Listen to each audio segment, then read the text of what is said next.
Bearah class, how are you all doing? I hope you're doing okay. I'm back again today to read chapter 3 of our class story, Kid Normal, and I hope you're enjoying it. I'm really enjoying reading it to you. So chapter 3 is called Mum-barrassment. Murph had a tingling feeling in his stomach. It had started mid-morning on Saturday and had grown steadily throughout Saturday night. When he woke up on Sunday morning, it felt like there was a fairly large collection of baby eels migrating through his insides. And by Sunday evening, he couldn't sit still without feeling sick with worry.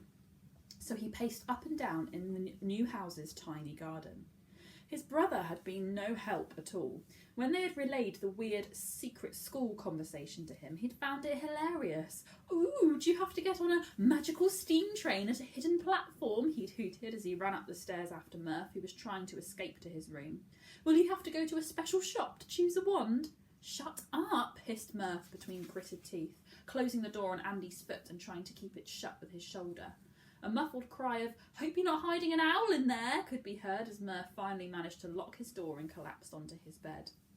Andy had enjoyed the joke right through the weekend, but now it was Monday morning and Murph's mum had woken him up so early that he felt as if he should be shaking a few larks away on the way down to breakfast.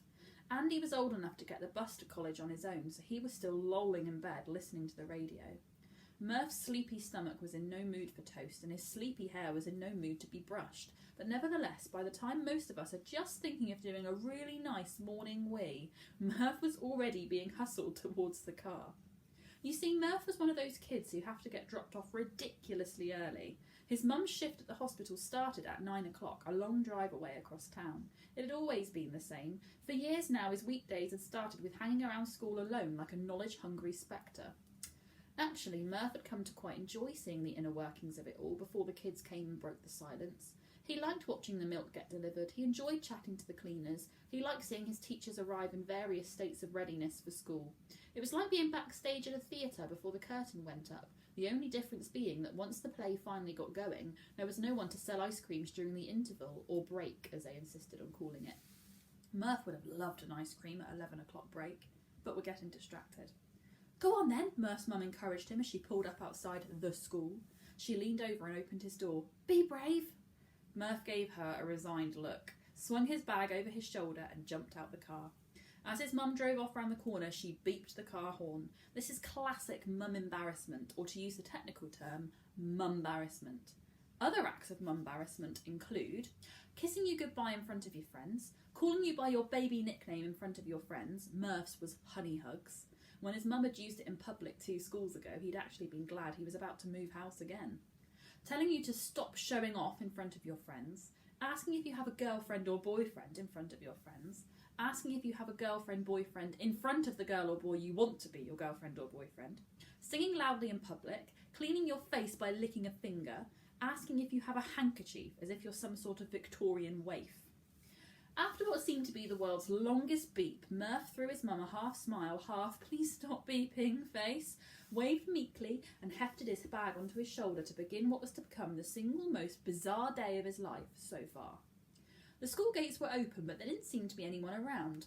Murph wandered across the yard and through the open front doors, calling out "hello" in a tiny first day at school voice, but there was no reply.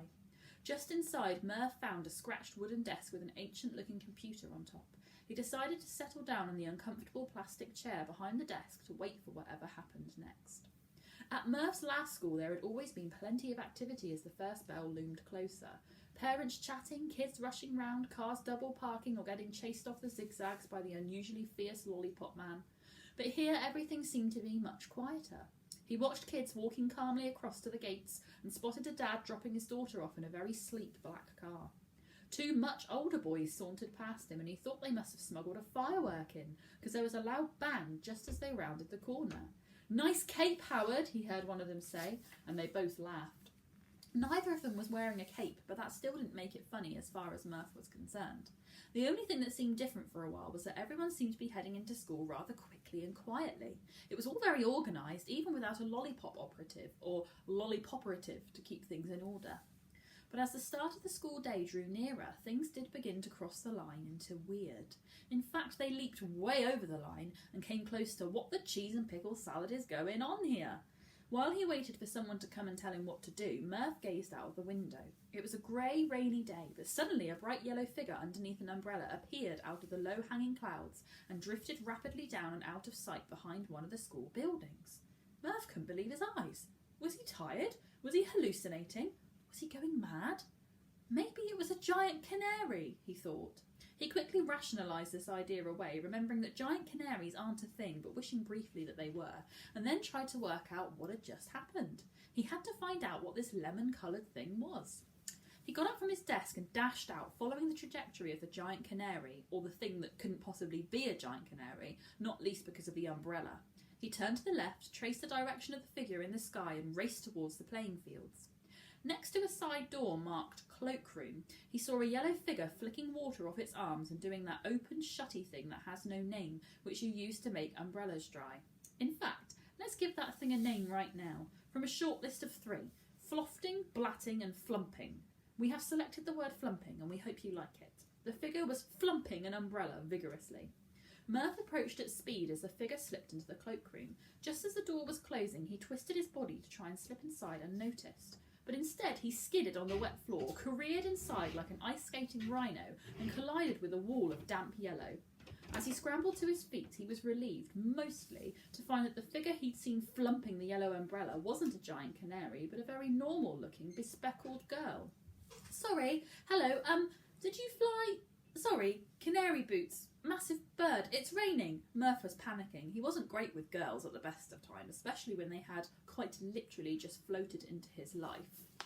This is her, with her umbrella, and there's Murph on the floor, all tangled up. Hello, clumsy, replied the girl, calmly taking off her glasses and doing that grown-up polishing thing on the end of her obviously yellow woolen scarf. I'm Mary, who are you? Murph was so shocked that an apparently occasionally airborne girl was making conversation with him that he momentarily forgot his own name. Murph. Well, Murph, lovely to meet you. Are you a first year too? This was the moment for a really world-class comeback. Yes, Murph replied sheepishly. Okay, well, help me off with this coat and I'll show you to our classroom, commanded Mary. Again, this seemed to Murph like a great cue for a devastatingly funny line, a real zinger. Okay, he said, helping Umbrella Canary Girl gather up her belongings while approximately 27 immediate questions buzzed unhelpfully round his head. Murph picked out one of those questions as they zipped through the corridors. He thought he'd go for the big one first. Mary, did you just come to school, through the actual air? Yes, replied Mary, like it was the most normal thing in the world. But let's keep that between us two, shall we? I don't think I'm really supposed to, but it's quicker than walking and I was late. Okay, cool. Just checking, replied Murph breezily, trying desperately not to freak out. Also, Murph had another question. Are you called Mary because of Mary Poppins? Who? Replied Mary, looking confused. Oh, nothing. Just thought, because of the umbrella sky thing, burbled Murph. What are you burbling on about? Said Mary, raising her eyebrows at him so they rose over the rims of her glasses like 2 hairy blonde suns. Right, here we are. Follow me. This is Mr. Flash's classroom. Mr. Flash? Murph just had time to say before she bundled him through the door. That's the chapter over with. Oh, I'm really enjoying this book. I hope you are too. So I will be back tomorrow for chapter 4, which sneakily is called CT. Enjoy. See you soon.